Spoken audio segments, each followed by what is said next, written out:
TB cancer जैसे बीमारी आदमी खुदे बलावत लिपे पीते घर में पीती पथरी और पत्थरक दाग है छूटे नहीं रे बैरी काम को होता ये दाग पत्थरम पड़ जाते ना वो एक हफ्ता 2 हफ्ता 3 हफ्ता ऊपर कभी कभी तो दाग हिटबे नहीं करे कुछ ना कुछ रही जाते सोच पत्थरम अक्का सर करते कायम का असर करते कभी हम सोचा नहीं बस दूसरा ला देख के सीख जाते खुदाई देता हो ये जो मन है वो पिंजरा बरोबर हमारा नचावत है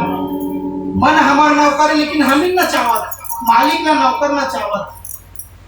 लेकिन ये नौकर ऊपर कब हम विजय पाबो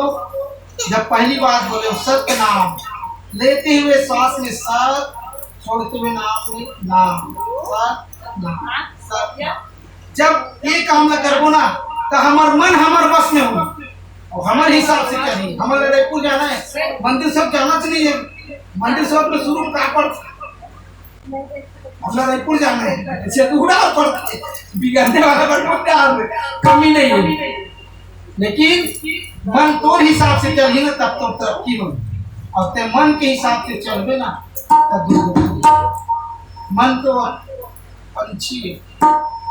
ये डालो डाल कुदत रहे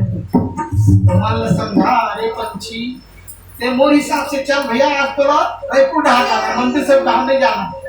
अब वो रायपुर जाएंगे